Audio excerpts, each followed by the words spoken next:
Всем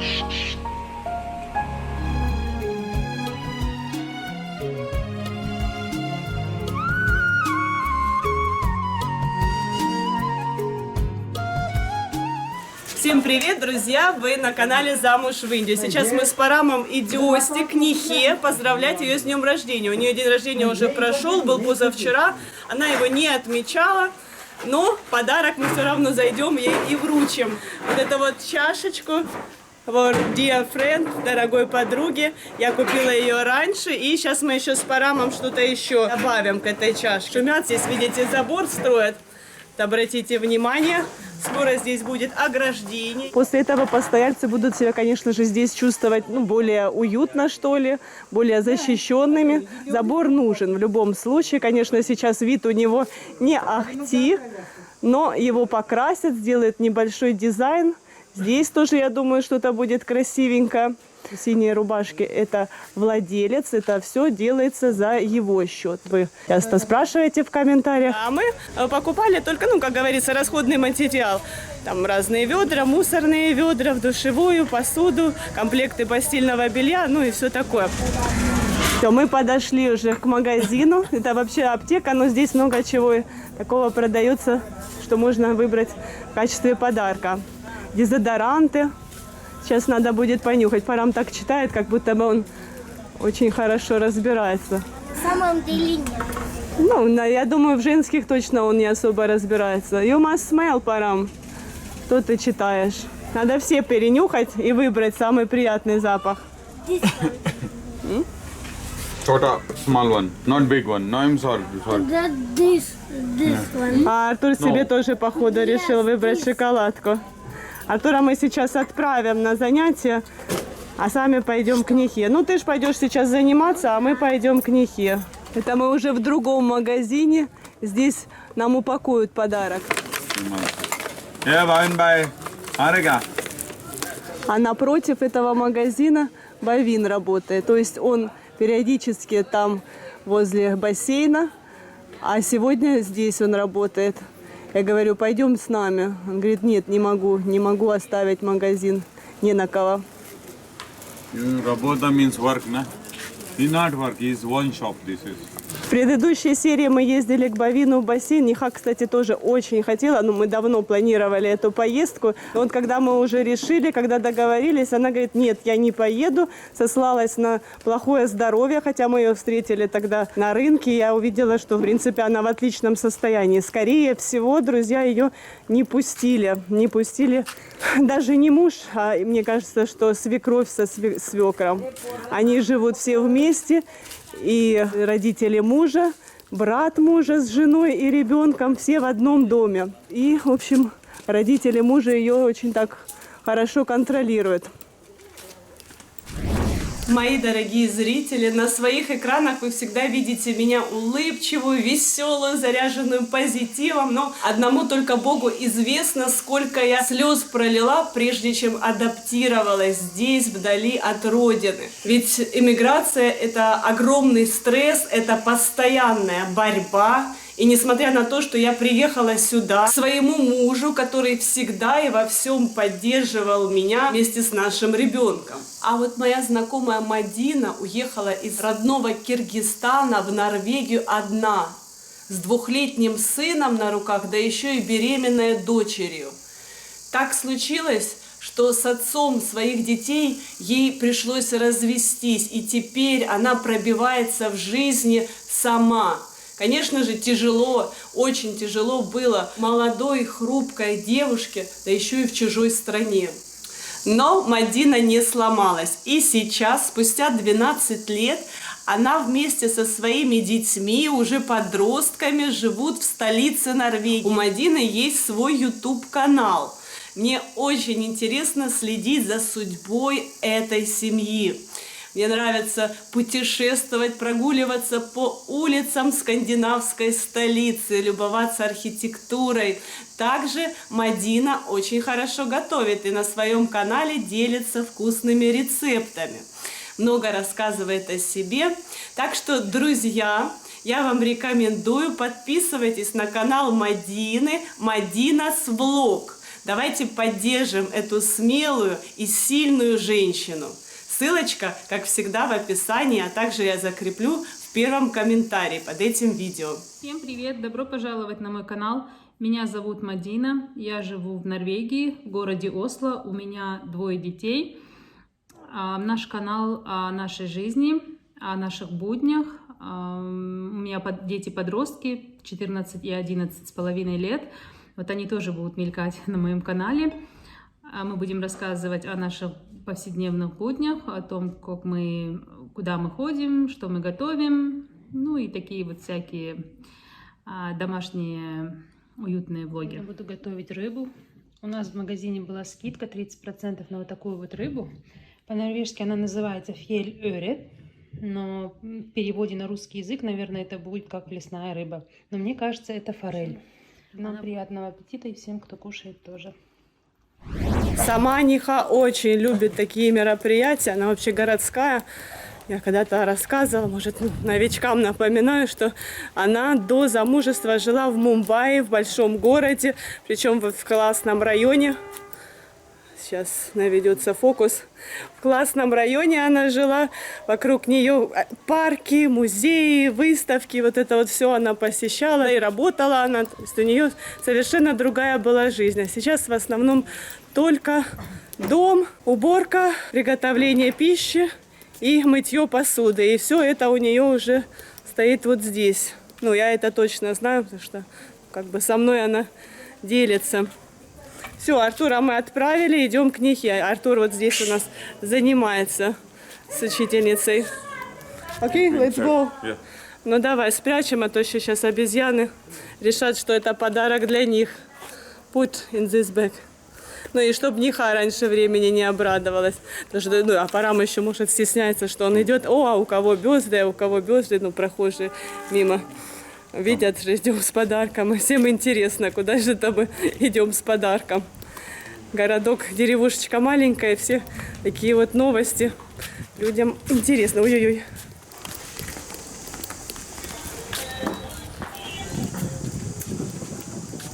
Так, здесь живет наша Ниха. Надо немножечко спуститься. У них 2-этажный дом.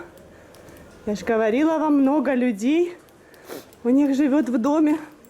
Много родственников, поэтому дом, в принципе, не маленький. भाभी किधर हो? मैं भी आपके घर पे बाहर ही हूँ. Рам решил позвонить на телефон, предупредить, что мы уже здесь. Но мы ей, конечно, звонили примерно 2 часа назад, говорили, что в 4 придем. Но сейчас уже 4:30. Но это хорошо, когда опаздывают. То есть у индийцев они не пунктуальные. Когда мы сказали, что придем в 4, она как бы для себя знала, что мы придем где-то 4:30-5. Поэтому нужно опаздывать. भाभी क्या कर रहे हो? हाँ वंदना आप. Hi. Somebody sleep? Тут...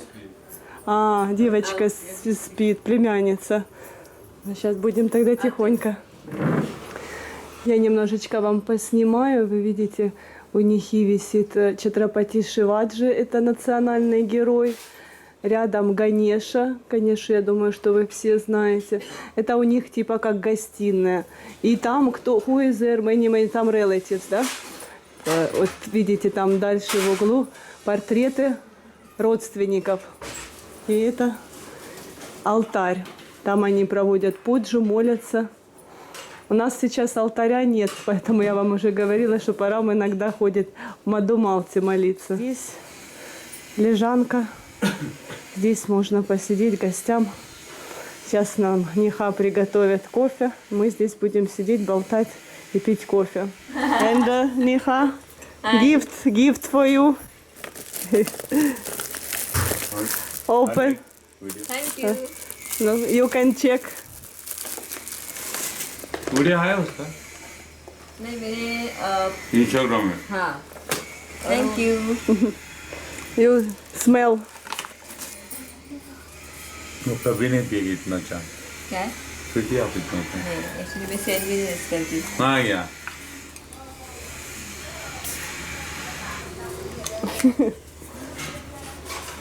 अच्छा है. Good. Very good. Okay. And this is dear friend. Иди. Недолго мы посидели у Нихи, вот мы уже дома, друзья, как-то неудобно было, ребенок спит, нельзя шуметь. Вот это в кадр попала женщина, это Заловка, если я не ошибаюсь, в общем, ее мужа, брата, жена.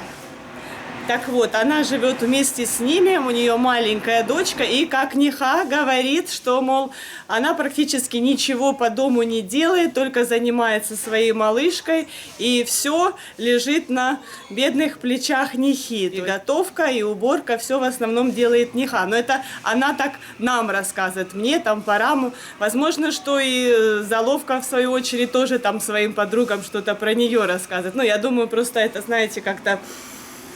Ну, не каждый сможет жить в одном доме под одной крышей с таким количеством родственников. Ниха, в свою очередь, тоже у меня спрашивала, как я веду хозяйство, как мы живем, как мы обходимся без повара, не голодает ли Парам, что я готовлю на завтрак, обед и ужин. В общем, ее это все, естественно, интересовало. Я вам, кстати, чуть позже сейчас расскажу одну историю, а чуть позже вставлю сюжет о том, как мы ведем хозяйство всей семьей. А сейчас, друзья, момент, который я хотела с вами обсудить. Не так давно у меня на канале вышло видео, в котором я рассказывала, что сплю на одной кровати вместе со своим 7-летним сыном. Ну, я, честно говоря, не ожидала, что будет столько много комментариев, столько много возмущений, такой вот, как говорится, шквал эмоций. Я этого не ожидала, а Парам так вообще в шоке. Да, у меня Парам иногда читает комментарии, их можно перевести на английский язык, так как у него телефон настроен на английский. Вы, кстати, тоже можете... Так вот, Парам, когда читал эти комментарии, он не понял, почему, что такое, почему такая реакция. Для него это было очень неожиданным. Да, потому что в Индии это абсолютно нормально, дети спят вместе со своими родителями до тех пор, пока им самим этого хочется. То есть это абсолютно нормально, и никто их не подтрунивает, никто над ними не смеется. Ребенок вырастает, и потом, вот как Парам выразился, говорит, ребенок, когда достигает определенного возраста, он сам найдет себе место, даже если это там маленькая какая-то комнатушка, маленький домик, он найдет, где спать, чтобы не вместе с родителями. То есть это происходит как-то естественно. Вот я стала спрашивать других детей и более взрослых людей. Я спросила у Арадии, с кем ты спишь. Ну, Арадию вы помните, девочка городская, живет в Мумбаи, возле Марин-Драйв. Это очень обеспеченная семья, живут в большой огромной квартире. Так вот она говорит, да, я сплю с мамой. Ну, абсолютно нормально, она мне об этом рассказала. И чего я именно сегодня решила затронуть эту тему, потому что буквально полчаса назад я спросила у Нихи.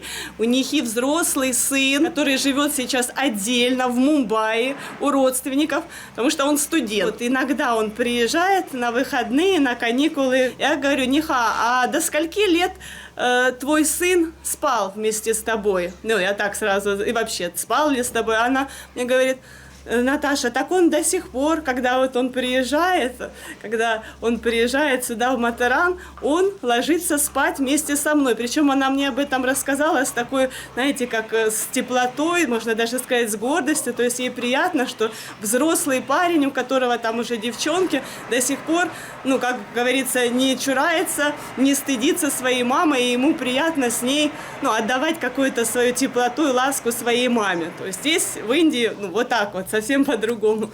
И я сейчас вспоминаю свое детство. У нас с братом были отдельные кровати, у родителей была большая двухспальная кровать, и когда папа уезжал в командировку, мы с братом начинали спорить, да мы чуть ли не дрались, кто же займет папино место, кто будет спать рядом с мамой. Ну, настолько это приятные воспоминания. Ну и даже сейчас, вот когда я приезжаю, мне очень приятно полежать рядом с мамой, хотя бы там телевизор вместе посмотреть. Ну вот У нас такая вот ситуация. Я, естественно, не пытаюсь никого из вас переубедить. Уверена, что каждый останется при своем мнении. Просто вам рассказываю о том, как здесь, в Индии, как по-другому. Здесь немножечко другие отношения между детьми и их родителями.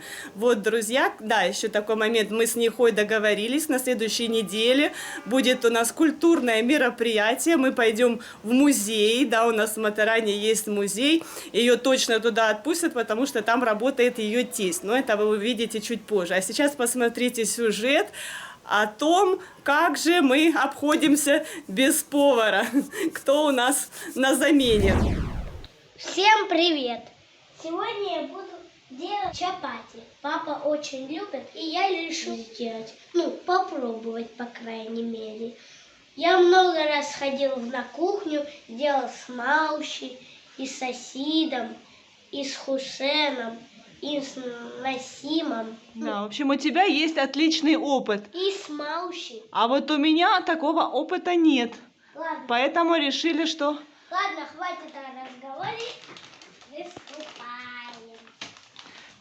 Для приготовления чапати нужна специальная мука грубого помола. Здесь называется это мука атта. Сейчас пробный вариант.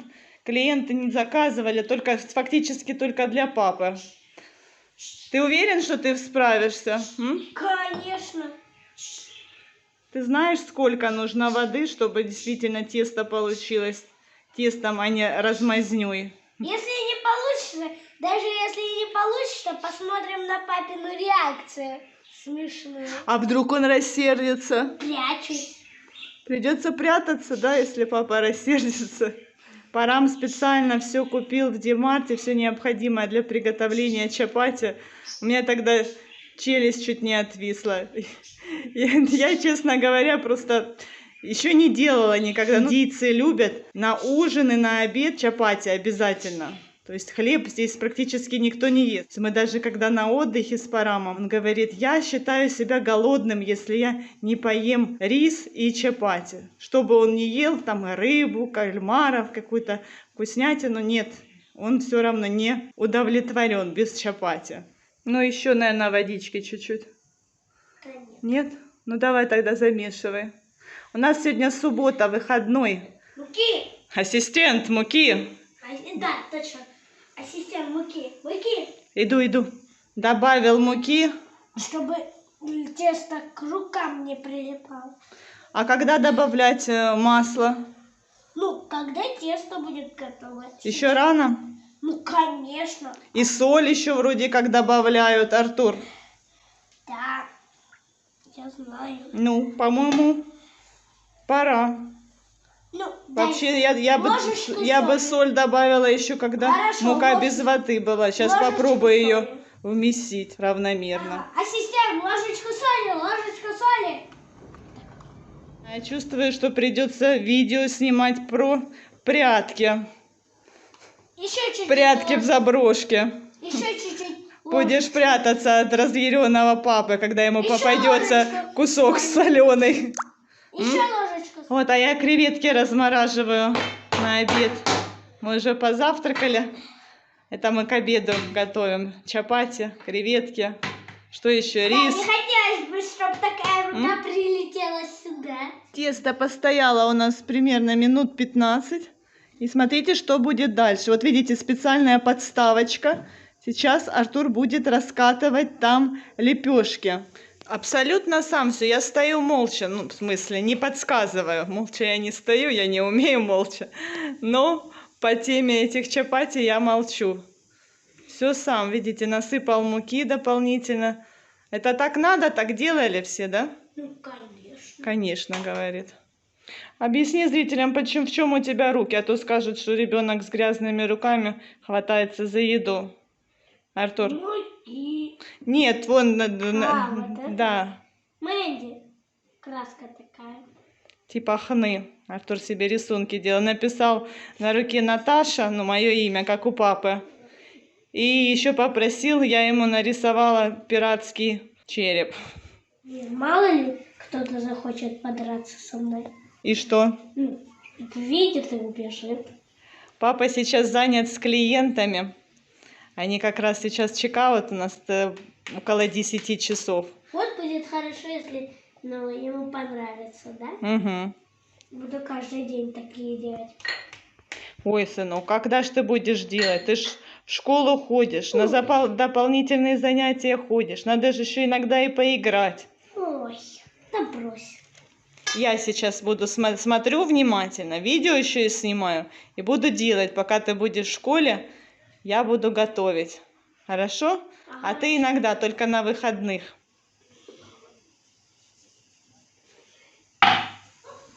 Вкусно получится. Я уже чую. Я чую, как папе понравится. Смотри, Артур, уже сковорода дымится. Надо что-то делать. Специальная сковорода для чапати. Давай тогда выключим. Ну, выключи. Зачем ты включил?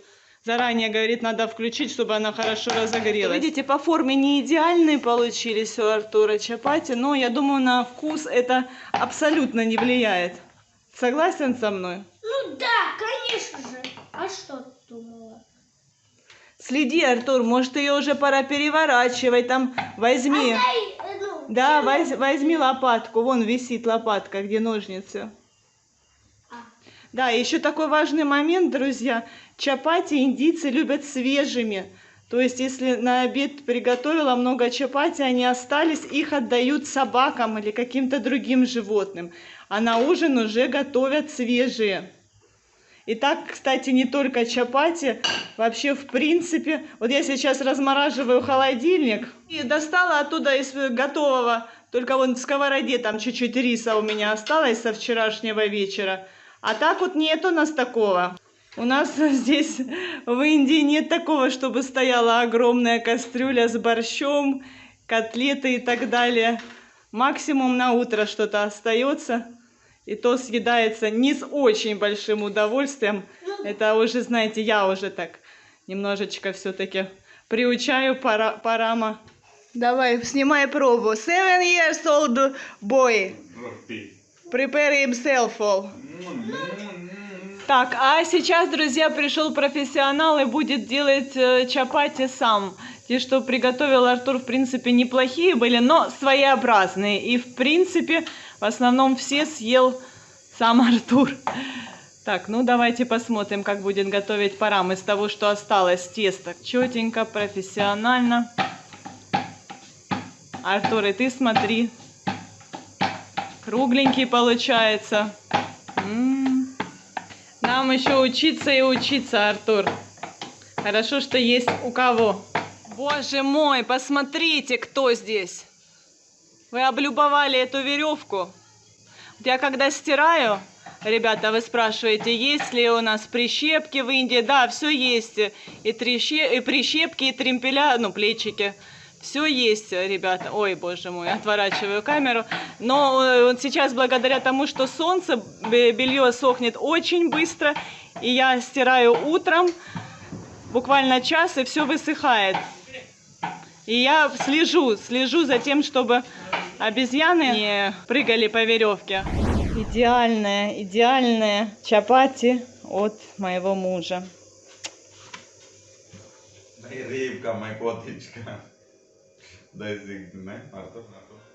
Как мы назовем этого? Мы его, когда кормим, приглашаем всегда вовнутрь, потому что если на улицу дать, то все забирает Джимми, пес. Поэтому, ну, я вообще на самом деле не особо прям так рада и счастлива таким гостям мохнатым, уличным, которые по мусоркам лазят. Парам вообще на самом деле котов не очень любят, но я решила, что надо...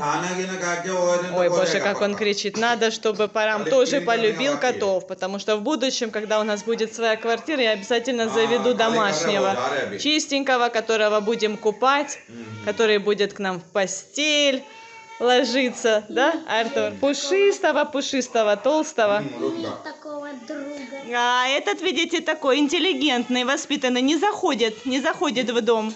Все время спит у меня под дверями. Вот его ж кто-то кормил до нас. Это уже, видите, многолетняя собака. И по-любому ее кормили. Но вот сейчас, как мы приехали, постоянно вот здесь вот она толчется.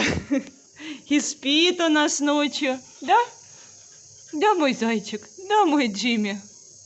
А сейчас, друзья, мы подошли с Парамом поесть пури, любимая его уличная еда. Кстати, моя тоже, Парам уже меня подсадил на них. Просто словами не описать, насколько это вкусно и необычно.